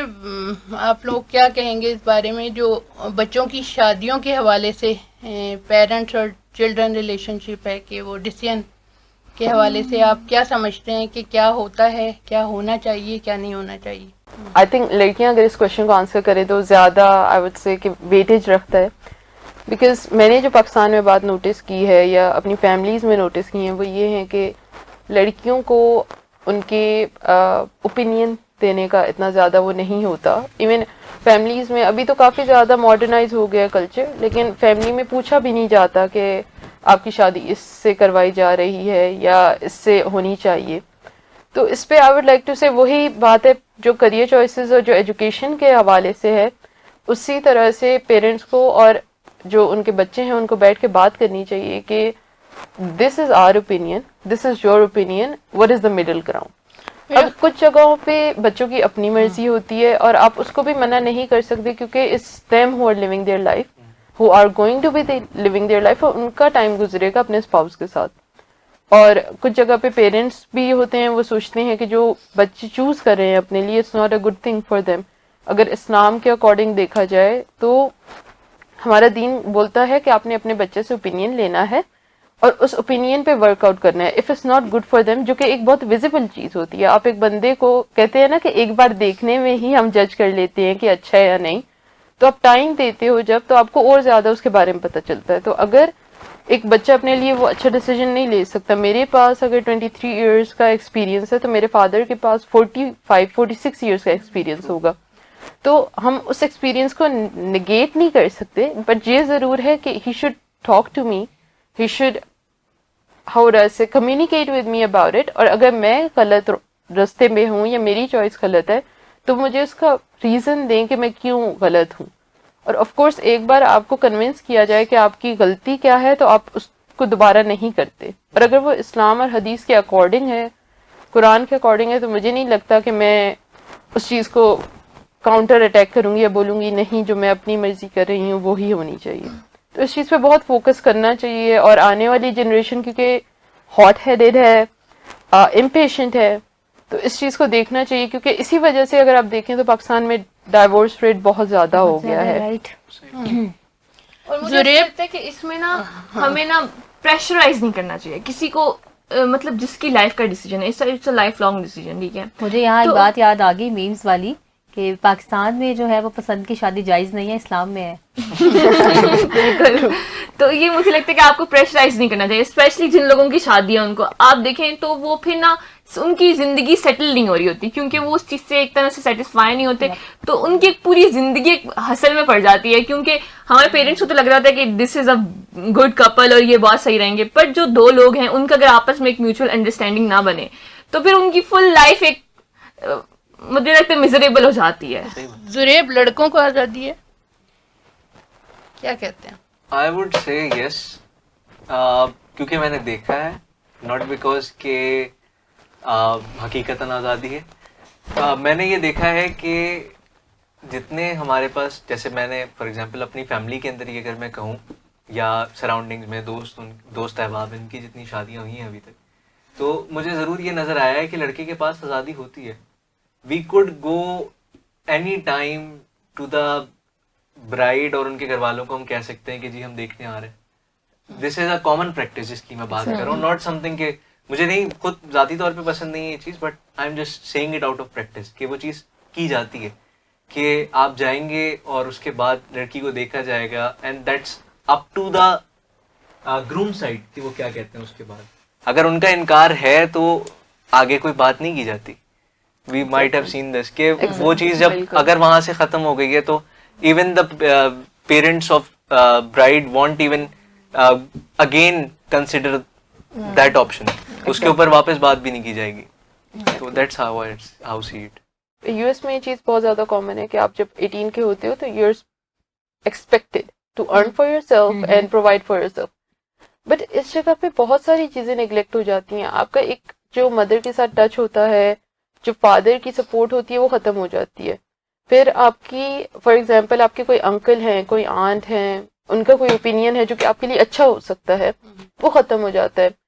अब मेरे फादर हैं, अगर वो मेरे लिए कोई डिसीजन ले रहे हैं और वो एक कंसेंसस पे नहीं पहुंच रहे, ये बहुत कम होता है। ऑफ कोर्स आपके पेरेंट्स आपके लिए बेस्ट डिसीजंस लेते हैं, लेकिन अब जैसे मेरे फादर हैं, वो मुझसे बात कर रहे हैं, मेरी मामा से बात कर रहे हैं और उनको एक डिसीजन नहीं मिल रहा, तो वो जो बेस्ट उनके किन में आ जाते हैं, अगर मेरे ग्रैंडपा जिंदा नहीं है तो वो अपने बड़े भाई से बात करेंगे। और अगर उनके बड़े भाई का ओपिनियन अच्छा होगा, जो कि आपको नजर आ जाता है, इट्स नॉट लाइक कि आप उस चीज को निगेट कर देते हो कि ये बंदा बुरा है या अच्छा है, आप कभी भी उससे ओपिनियन नहीं लेते जो आपके साथ अच्छा नहीं होता।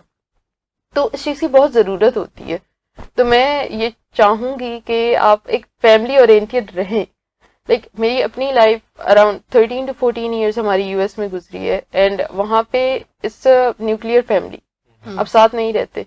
और आप फिर देख भी ले, हम मतलब 13 to 14 ईयर्स अपनी यहाँ पे जो फैमिली उससे दूर रहे हैं। बट मैं ये चाहूंगी कि जो हमारे वो 13 to 14 ईयर्स थे वो बहुत कन्फाइंड से थे। इट डिडंट फील लाइक कि ईद पे ईद नहीं लगती थी हमें, फिर जो ओकेजन्स आते थे, बर्थडेज आती थी, उस पर वो बर्थडेज नहीं लगती थी हमें। तो आई वुड लाइक टू से कि फैमिली के साथ जुड़े रहना इज अ गुड थिंग। वो अलग बात है कि आप ओपिनियन किससे ले रहे हैं, आप मशवरा किससे कर रहे हैं वो, और यही बात है इनकी कि हर चीज में पोक इन करना अच्छी बात नहीं है। ओनली लेट इन टू थिंग्स जो कि आपको लेट इन की जा रही हैं। तो इस चीज को बहुत ध्यान में रखना चाहिए, बट फैमिली के साथ कनेक्टेड रहना इज अ बिग थिंग। अच्छा, मैं जरा सा आप लोगों से पूछूंगी कि कुछ मीम्स होती हैं ना, देसी पेरेंट्स, ब्राउन पेरेंट्स, ये क्या है? बेसिकली कुछ ऐसी हैबिट्स हैं और कुछ ऐसी चीजें हैं जो सब ब्राउन पेरेंट्स की एक जैसी होती अगेन हैं। रवायात। रवायात मतलब वो चाह के नहीं वो कर रहे होते, वो स्पॉन्टेनियसली उनसे हो रही होती हैं, और वो सब एक ही तरह की, एक ही उसमें फ्रेम में काम कर रहे होते हैं। तो हम कुछ उस तरह की चीजों को हम उनमें देसी पेरेंट्स या ब्राउन पेरेंट्स बट वो उसका मकसद एक प्यार होता है, उसमें कोई Exactly. गुस्सा नहीं है। लेकिन आमतौर पे लोगों को पसंद नहीं आती।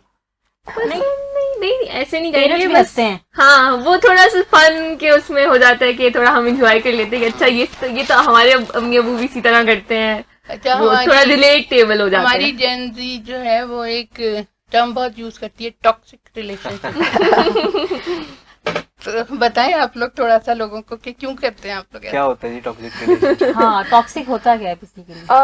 अगर आप मेडिकल कॉन्सेप्ट से देखें तो anything that is above a certain level is toxicity. तो एक्सट्रीमिज्म हो गया basically। Extremism, exactly. तो अगर आप देखें तो इवन पानी एक लेवल से ज्यादा अगर आप पियेंगे तो टॉक्सिक हो जाएगा आपके लिए। तो इस चीज को देखते हुए जब पेरेंट्स एक चीज को ना आपके ऊपर फोर्स करना शुरू कर देते हैं, जो कि हर किसी को, आस पास के बंदे को भी नजर आ रहा होता है कि वो ठीक नहीं है, तो उसको टॉक्सिक बोला जाता है। बट मैं इस चीज को बोलूंगी कि they are doing it out of love. उनको वो यही बात है कि इवन कुरान में मेंशन है कि आपकी माँ आपके लिए कुछ बुरा नहीं सोचेगी। तभी तो अल्लाह ताला कहते हैं कि 70 माओं के बराबर मैं आपसे मोहब्बत करता हूँ। वो माओं के साथ क्यों उस चीज को रिलेट करते, अगर वो माँ के लव को टॉक्सिसिटी का अगर कोई ऐसी चीज लेबल दिया जाता है। एग्जैक्टली। तो एक चीज जो एक्सट्रीम में चली जाती है उसको टॉक्सिसिटी कहा जाता है, बट उसमें उनको एक हॉल्ट देना जरूरी है।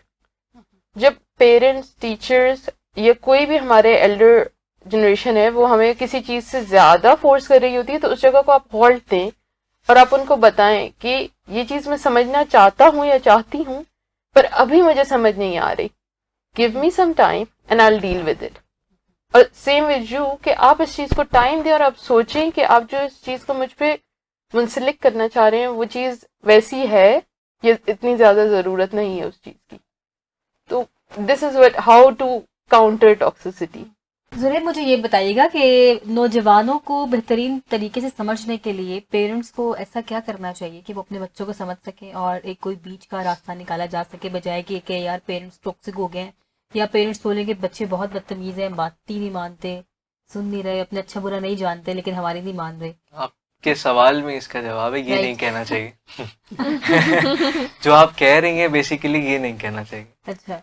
अगर देखें, मैंने एक चीज किसी वक्त सुनी थी, और शायद हम अब क्योंकि बच्चों पे रिसर्च करते हैं, चाइल्ड बिहेवियर पे रिसर्च करते हैं, इंसान की नफ्सियात पे रिसर्च करते हैं, और शायद आम बंदे को उस चीज तक रसाई है, वो पहुंच जाता है, उसको कहीं ना किसी रील में मिल जाएगा, किसी फेसबुक पोस्ट पे मिल जाएगा, कहीं टिकटॉक पे मिल जाएगा, but every common man, every ले मैन वुड नो कि आज का जो बच्चा है उसको डांट के झिड़क के आप नहीं पढ़ा सकते। एग्जैक्टली।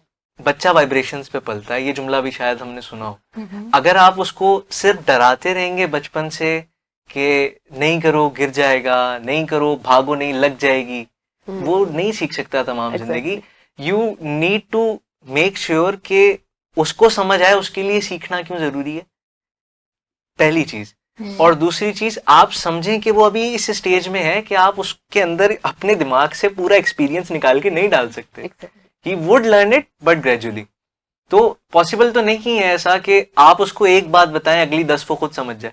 वो एक शेर भी है ना, कौन सीखा है फकत बातों से, सबको एक हादसा जरूरी है। तो ये जवाब ऐसा है कि आप यकीनी तौर पे आपको कोशिश करनी चाहिए कि आप उसको इस तरह से लेके चलें।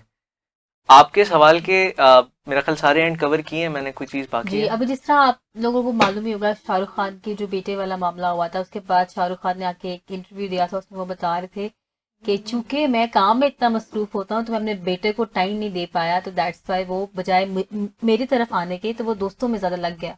तो अगेन फिर वही बात कि चूंकि हमारे यहाँ हम लोग की आपस में कम्युनिकेशन गैप बहुत ज्यादा है, जनरेशन गैप से ज्यादा कम्युनिकेशन गैप है, क्योंकि हम लोग बात नहीं करते हैं, उस टॉपिक को डिस्कस नहीं करते हैं, तो वो चीजें रह जाती हैं। जहां जहां फैमिलीज में बच्चों के साथ पेरेंट्स के कम्युनिकेशन गैप नहीं है, वहां वहां मामला बहुत अच्छे हैं। ट्रू, ऐसा ही है। बिल्कुल ये बात। ज़ैनब, आप बताएंगी कि मतलब एक कंप्लेन आती है और जब मदर्स के साथ बैठो वो यही कहती हैं कि बच्चे तो कहते हैं मम्मा आपको कुछ नहीं पता या आपको नहीं पता, आपको क्या पता।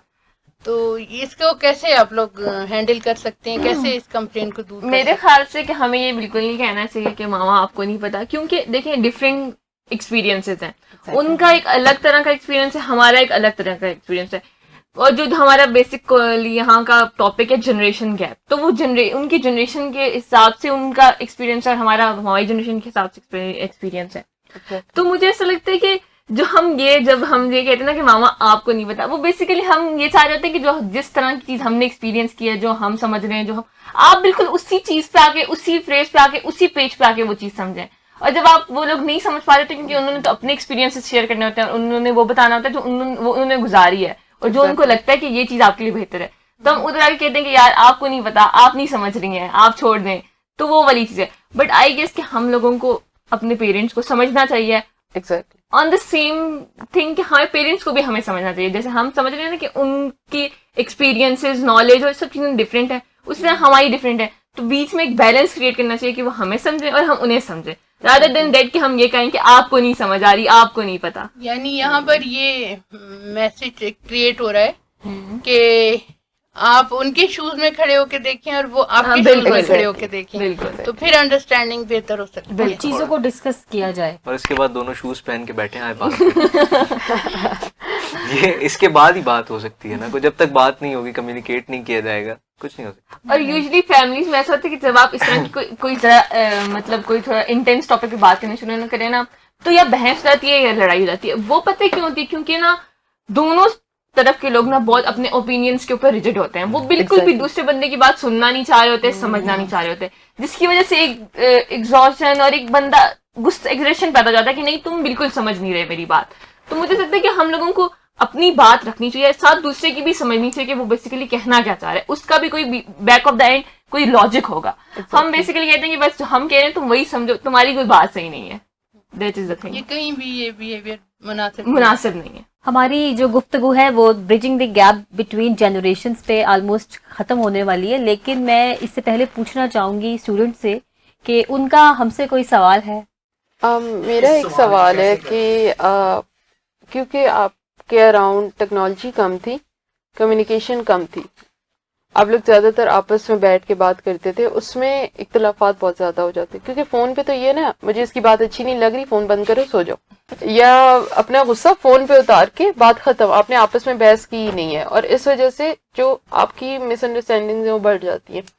तो मेरा ये क्वेश्चन है कि जब आप लोग आपस में बैठते थे तो इससे ज्यादा कम्युनिकेशन थी और इससे ज्यादा बात को बढ़ने का मौका मिलता था, तो उस पर इख्तलाफात भी ज्यादा होते होंगे।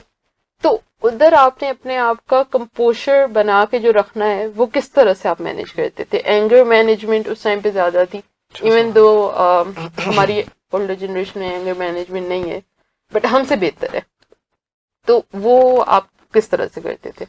असल में ये चीज़ पर्सन टू पर्सन वेरी करती है और फिर पेरेंट्स की तरबियत उस पर वेरी करती है। तो मतलब कहीं पे बहुत ज़्यादा इख्तलाफात हमने देखे अपने आसपास के नेबर्स में, इसमें कि सगे रिश्तेदार भी एक दूसरे से बात नहीं करना चाह रहे। और इन सब में सबसे अहम जो मैंने अपनी फैमिली में देखा कि बड़ों का रोल बहुत अहम होता है। जैसे मेरे father in law, mother in law, इनका रोल बहुत अहम था। अगर ये डिस्क्रिमिनेशन करते तो शायद हमारे ताल्लुकात और हमारी चीज़ें ख़राब हो जाती। तो लेकिन उसूल तो वही है जो आपके ऊपर भी लागू होता है, हम पे भी, कि सब्र करें, दरगुजर करें, कंप्रोमाइज़ करें, और लेकिन कम्युनिकेशन बढ़ाएं जरूरी। और मेरा एक फार्मूला है कि या तो हिसाब कर लो या दिल साफ कर लो। बहुत अच्छा जुमला है।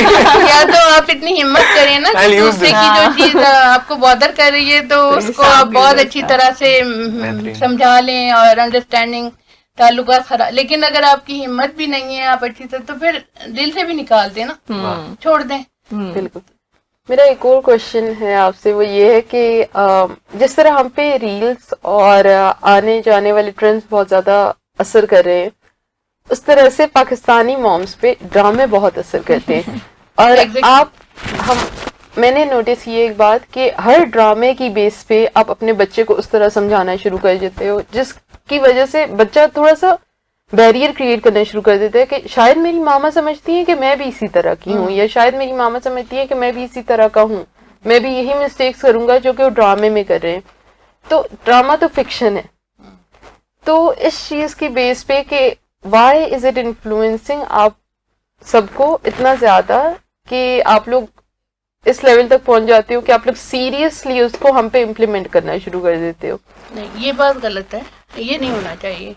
लेकिन ये आपकी बात ठीक है कि जो हमारी जनरेशन है, अगर ख़वातीन ज़्यादा मसरूफ़ ना हो या वर्किंग ना हो तो बहुत ड्रामे देखती हैं। Exactly. या हो भी तो टाइम निकाल के देख लेती हैं। Exactly. तो उन पे नेचुरली मीडिया बहुत बड़ा टूल है और बहुत मीडिया का इफेक्टिव टूल है। इन्फ्लुएंस है। Exactly. तो वो डालता है। अब आज के बच्चों का जो चैलेंज है आप लोगों का कि इतना ज़्यादा, और आपको आगे अपने बच्चों के लिए एक चैलेंज होगा कि वो उनको स्क्रीन से कैसे बचाएं। Exactly.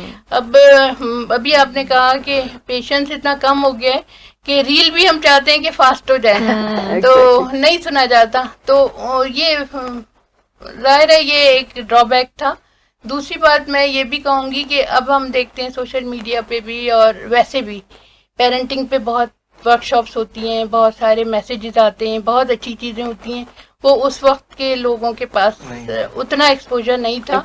अगरचे कि ये जस्टिफिकेशन नहीं है, उनके लिए ज़रूरी था कि वो नॉलेज हासिल करें कुरान से, अहादीस से, बहुत सारे सोर्सेज होते हैं, अपने सीनियर से, मेंटोर से, कि बच्चों को कैसे अच्छा रेस करें।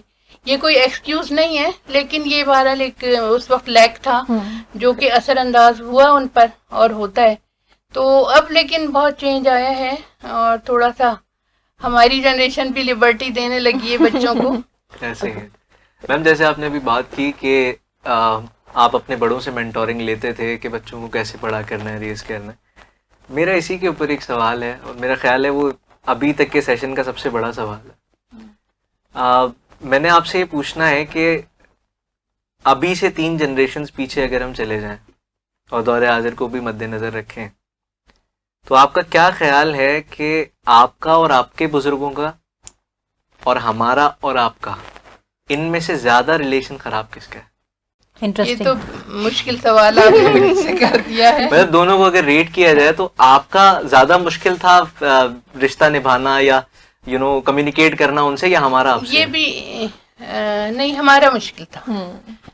मतलब मैं पर्सनली अपनी बात तो नहीं करूंगी, लेकिन ओवरऑल हमारे जो साथ के लोग थे वो अपने फादर से बात नहीं कर सकते थे। परमिशन लेने के लिए अपनी मदर्स के पास जाते थे और फादर घर में आए तो लोगों की आवाज़ नहीं निकलती थी। बाद जगहों पे माएँ बहुत स्ट्रांग होती थी, लेकिन रिस्पेक्ट भी बहुत करते थे। बाद में हम लोगों ने स्पेस देना शुरू की, तो वहाँ भी हम बाज़ दफ़ा हमारी जनरेशन थोड़ा सा एक्सट्रीम पे चली गई कि इतनी स्पेस दे दी कि अपना कंट्रोल या एक गाइडेंस भी कम हो गई। लेकिन मेरा ख्याल है कि आपके और हमारे दरमियान कम्युनिकेशन बेहतर है हमारे पेरेंट्स के हमारे साथ। मैम हासिल हो गया ना प्रोग्राम का, हम कर सकते हैं, वी आर होपफुल, और हम शायद उससे बेहतर कर चुके हैं पहले, आगे भी शायद इंशाल्लाह। बेहतरी ही हो, Yeah, उम्मीद यही है। definitely. Let's see. और वो यही बात है कि एक्सपीरियंस से जो है आप लोगों ने अपने में चेंज लाया, इसी तरह से एक्सपीरियंस से हम अपने में और चेंज लाएंगे, जिसकी वजह से प्रोबेबली वी आर होपिंग कि जो हमारी आने वाली जनरेशन है वो बेहतर से बेहतर होएगी, instead of going into the worst direction, जो कि अभी हो रहा है, बट वी आर एमिंग कि वो ना हो। और वो यही है कि अवेयरनेस जितनी ज्यादा होगी उतनी ज्यादा जो है हमारी जनरेशन को खराब होने से बचाएगी। क्योंकि इस जनरेशन में लॉजिक्स का सीन है ना, सब लोग ज्यादा लॉजिक Logical देखते हैं कि अगर ये बात Logical लॉजिकल है और इस तरह से, तो दैट्स व्हाई डेफिनेटली आगे फर्क आएगा। मैं आपसे मैसेज लेना चाहूंगी, आप क्या मैसेज देना चाहेंगी यूथ को? सबसे पहले आई वुड लाइक टू से फोन रख दें एंड कम्युनिकेट कर लें, अच्छा, किताबें पढ़ें instead of scrolling on the reels, क्योंकि चाहे वो बुक कितनी ही छोटी क्यों ना हो और चाहे वो बुक कितनी ही बड़ी क्यों ना हो, वो आपको इस फोन से ज्यादा इंफॉर्मेशन देगी। तो किताबों को बिल्कुल ही एक्सटिंक्ट ना करें। जरूरी नहीं है कि आप हर चीज को पीडीएफ में डाउनलोड करके ही देखें, क्योंकि पीडीएफ ही आपको फिर फेसबुक और इंस्टा और फिर आने वाली जो भी नई नई एप्स है उस पर लेके जाता है। इंस्टेड ओपन योर बुक्स और अपनी बुक्स पे थोड़ा सा फोकस करें, किसी बुक्स ने कहा पढ़ने है की ना कि कोशिश ये करें। आखिरी सदी है किताबों से इश्क की। मेरा बहुत आसान सा सवाल है, जैसे आपने हमसे पूछा ना हमारे पेरेंट्स से शिकायत और ये सब चीजें, और हमारी, मैं आपसे पूछना चाह रही हूँ कि आप बताएं कि हमारी जनरेशन में ऐसी क्या चीजें हैं जो आपको लगता है कि बदलनी चाहिए, इनको इन चीजों में जरा कॉम्प्रोमाइज पूछना चाह रही हैं आपको बुरा क्या लगता है? हाँ, बुरा क्या लगता है आपको? एक चीज बदलनी चाहिए। बहुत अच्छे हैं, बहुत इंफॉर्मेशन है, हम सीखते हैं बच्चों से।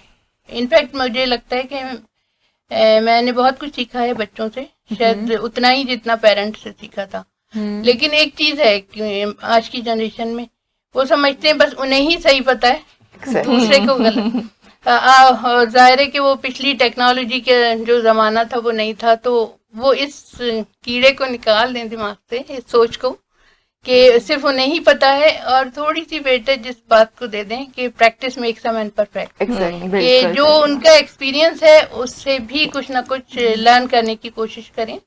बेशक नॉलेज में हो सकता है वो किसी हवाले से आपसे पीछे हों, लेकिन एक्सपीरियंस बहुत मैटर करता है। जुरेब, आप मुझे बताइएगा कि आप क्या मैसेज देना चाहते हैं? जितनी बातें यहाँ पे हुई, मेरा ख्याल है जो मेरा पहले स्टांस था वो कुछ हद तक बदला जरूर है, बट एक जो चीज मुझे फील होती है वो ये है कि हम लोगों ने ये भी देखा कि हमसे 2 नस्लें पहले भी गैप जरूर था, लेकिन उसको इन्होंने अबूर किया।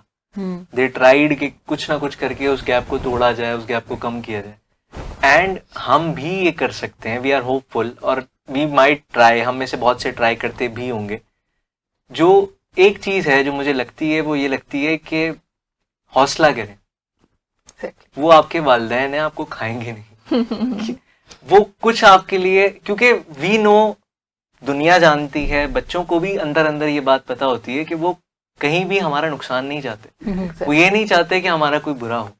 What we must do is के हमें हौसला करके कोशिश जरूर करनी चाहिए। जुरेब, अगेन मुझे मीम याद आ गई कि आपने घबराना नहीं है। आपने घबराना नहीं सबसे है। पहले आपको आपने घबराना नहीं है और सुकून सिर्फ कब्र में मिलेगा। तो उससे पहले ये कर लें। तो आपको हौसला करके उनसे बात जरूर करनी है। कहीं ये ना हो कि वो चले जाए और बाद में आप सिर्फ दुख मना रहे हो कि हम उनसे बात ना कर सकें, क्योंकि जिंदगी का शायद सबसे बड़ा दुख है ये। इससे बड़ा क्या दुख होगा कि कोई 2 लम्हे के लिए अपनी वालिदा के साथ बैठने को तरसे। तो this is what I believe the biggest regret and the biggest what a man or a woman can do. And I would like to add on what he said. एक पर्सनल टच जो है ना वो बहुत बड़ी चीज है, जो कि हम लैक कर रहे हैं अब, क्योंकि फोन्स आ गए हैं। तो हम एक कमरे से बैठे हुए भी दूसरे कमरे में फोन पे मैसेज करके, मामा ये बात हुई थी तो आपकी परमिशन चाहिए कि यहाँ चले जाएं, और वहां से मामा मैसेज करेंगी वॉइस नोट में, जी बेटा आई थिंक ये ठीक है आप चले जाओ। तो ये चीज जो है ना खत्म होनी चाहिए। मेरी और मेरे मामा का बहुत ज्यादा टाइम गैप भी है और हमारा डिस्टेंस बहुत ज्यादा है। मेरी मामा यूएस में होती हैं और मैं यहाँ पे हूँ। तो जो एक हग है ना वो बहुत इम्पोर्टेंट है आपके इमोशंस को और आपकी कन्वर्सेशन को बढ़ाने के लिए। तो जब आप अपने फादर या मदर के साथ जो होता है ना पर्सनल टच, फिजिकल टच, वो जब रखते हो तो वो आपकी आधी से ज्यादा कन्वर्सेशन तो वहां पे हो जाती है और आपकी बात कन्वे होना आसान हो जाती है। तो एक तो लड़कियों के लिए मेन मैं ये कहूंगी कि अपने फादर से बात करें, उनसे पूछें कि उनका दिन कैसा गया है, उनके लिए क्या मुश्किल था आज, उनके इमोशंस क्या हैं, क्योंकि हमारी सोसाइटी में एक चीज को बहुत ज्यादा देखा जाता है कि मर्द के जो इमोशंस है उनको पूछा नहीं जाता, उनसे पूछा नहीं जाता कि आपका दिन कैसा गया, आप थक तो नहीं गए, आप अच्छा फील कर रहे हैं इस टाइम पे, जो मैं आपसे एक्सपेक्ट कर रही हूँ आप उस पे मुझे दे सकते हैं वही जो इमोशंस है वही, या फिर अभी आप लो फील कर रहे हैं मुझे थोड़े टाइम बाद आपसे बात करनी चाहिए या कन्वर्सेशन करनी चाहिए। तो इस चीज को बहुत ज्यादा माइंड में रखना चाहिए। और आपका अपने लड़कियों का फादर से और फादर का अपनी बेटियों से गैप तभी कम होगा जब आपकी कम्युनिकेशन उनसे ज्यादा होगी, जब आपका फिजिकल टच ज्यादा होगा उनके साथ। और सेम विद मदर्स के अगर लड़के अपनी मामा से ज्यादा बात करेंगे, उनके साथ ज्यादा कम्युनिकेट करेंगे, इवन विद फादर्स, क्योंकि मेन है, हार्मोन ज्यादा है, तो उनका जो क्लैश है बहुत ज्यादा होता है। जब तक आप एक दूसरे के इमोशंस को वैलिडेट नहीं करते तब तक it's very difficult to communicate. तो मैं तो चाहूंगी कि hug is the best thing, go back home, hug your mother और उनसे फिर बात करें। First of all just touch them and tell them कि you're there for them। अल्लाह ताला ने इसीलिए तो ये बॉडी बनाई है कि आप एक दूसरे को, टच इज द सेंस के जो सबसे ज्यादा आप फील कर सकते हैं। तो जब आप टच करते हैं किसी को तो आपकी कम्युनिकेशन वहां बढ़ जाती है। तो आई वुड लाइक टू से just hug your parents, that's the best thing you can do. आप बताएं मुझे ज़ैनब। मैं ये कहना चाहूंगी कि बीइंग यूथ हमें चीज़ों में बैलेंस क्रिएट करना आना चाहिए, ठीक है। पर्सनल लाइफ को, प्रोफेशनल लाइफ को, सोशल मीडिया को, सब चीज़ों को एक बैलेंस में लेके चलना चाहिए। किसी भी चीज़ के साथ एक्सेसिवली अटैच नहीं हो जाना चाहिए, ठीक है। हमें अपने पेरेंट्स को टाइम देना चाहिए, जैसे इन्होंने बताया, बड़ी प्यारी प्यारी बातें की इन्होंने, और उस तरह ही हमें मतलब हर चीज़ के साथ एक टाइम लेना चाहिए। बेसिकली आजकल का टाइम इतना जल्दी गुजर रहा है ना कि हमें वक्त ही नहीं मिलता कि हम जाके किसी से बात करें, बैठें, थोड़ा वक्त गुजारें उनके साथ, अदर देन कि हमें कोई काम ना हो। काम होगा तो हम जाएंगे, काम के अलावा हमारे पास किसी से बात करने का भी टाइम नहीं, नॉट इवन हमारे सिबलिंग से या अम्मी अब्बू से भी। बस घर जाओ, फोन यूज करो, सो जाओ, अगला दिन वही सारी रूटीन सेम। और अदर देन डेट कि मुझे ऐसा लगता है कि इंसान को ना जो खुशी है ना वो छोटी छोटी चीजों में ढूंढनी चाहिए। आप छोटी छोटी चीजों से भी खुश हो सकते हैं, रादर देन कि आप सोचें कि कुछ बड़ा होगा तभी हम खुश होंगे, क्योंकि बहुत छोटी सी जिंदगी और बिल्कुल अनप्रेडिक्टेबल है कब खत्म हो जाए। तो आई गेस कि हमें छोटी छोटी चीजों में खुशियां ढूंढनी चाहिए और खुश रहना चाहिए। इस जनरेशन में बड़ा लैक है खुश रहने वाला, हाँ। सी बात पे स्ट्रेस हो जाता है, स्ट्रेसफुल हो जाते हैं। तो उसमें यह है कि पेरेंट्स का ये रोल होना चाहिए कि वो अपने बच्चों को जो है ना खुश रहना सिखाएं। उनके जब 4-5 साल के हो तब से उनकी ग्रूमिंग में ना ये चीज ऐड ऑन करें कि तुम्हें जरा जरा बात पे खुशी मनानी चाहिए। इस जनरेशन में कुछ बड़ी कॉमन टर्म्स हैं, पैनिक अटैक, एंजाइटी, ADHD, ये हम लोगों से ही मतलब शायद आम हुई है, हमारे बाद ही लोगों को शायद इनके बारे में भी पता लगा है, but we are like hashtags कह सकते हैं। लेकिन हम ना अननेसेसरी चीजों को बहुत प्रोमिनेंट कर रहे हैं। अगर हम हर फीलिंग को इतना प्रोमिनेंट करेंगे ना तो फिर हम वो खुशियों को और उन चीजों को फील नहीं कर पाएंगे। अगर हम हर वक्त ये कहेंगे कि एंजाइटी हो रही है, स्ट्रेस हो रहा है, ये हो रहा है, आप ये भी तो फील करो कि कितनी अच्छी पॉजिटिव चीजें भी तो हैं आपके सराउंडिंग में, आप उनको भी तो देख सकते हो। मेरा ख्याल है that all comes from the gap जिसकी हम बात कर रहे हैं, ब्रिज करने की। अगर वो शायद गैप किसी तरह से हम कम करने की कोशिश कर सकें तो ये भी नहीं होगा। वी वांट, और मुझे लगता है कि हमें ये भी एक चीज अपने जहन में रखनी चाहिए कि हमेशा ये जरूरी है कि दोनों तरफ से सेम एफर्ट्स पुट हो रही हो। कभी कभी आपको ज्यादा एफर्ट्स पुट करने के लिए रिलेशनशिप को बेहतर बनाना पड़ता है। तो अगर आपको अपनी अम्मी अब्बू से रिलेशनशिप बेहतर करने के लिए ज्यादा एफर्ट्स पुट करनी पड़ी है तो आपको करनी चाहिए। और पेरेंट्स को क्या करना चाहिए? पेरेंट्स के लिए भी मैसेज देते हैं। अच्छा, पेरेंट्स को क्या करना चाहिए? पेरेंट्स को मुझे लगता है कि अपने बच्चों को थोड़ी स्पेस देनी चाहिए। They need to understand them. काफी नहीं दे रही वैसे, सारा दिन फोन में लगे रहते हैं। हाँ, लेकिन उनके लाइफ डिसीजंस में आएंगे। दोबारा से पूरी बात कर। अच्छा, मुझे ऐसा लगता है कि पेरेंट्स को ना अपने बच्चों को स्पेस देनी चाहिए, स्पेशली उनके जो लाइफ के डिसीजन है ना, जो बड़े, जैसे उनके करियर के, उनकी मैरिजेस के, इस तरह के डिसीजन में ना उन्हें स्पेस देनी चाहिए और एक म्यूचुअल अंडरस्टैंडिंग से डिसीजन बनाना चाहिए। ना कि ऐसा हो कि सिर्फ उनके ऊपर डिपेंड कराओ, ना कि ऐसा हो कि सिर्फ पेरेंट्स के ऊपर डिपेंड कराओ।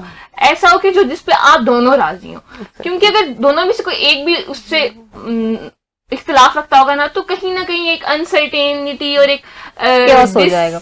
सेटिस्फेक्शन होगी आपको, तो आपको ना एक अच्छा म्यूचुअल सा एक अच्छा सा रिलेशनशिप क्रिएट करना चाहिए। And I like to add something कि जैसे ये सारी चीजें आप कह रहे हैं बिल्कुल ठीक है, करना भी चाहिए। इसके साथ अगर पेरेंट्स एक चीज को और एनकरेज करें विच इज एक्सपीरियंसिंग, बच्चे को तब तक वो चीज नहीं आएगी जब तक वो उसका तजुर्बा नहीं करेगा। Let him do that.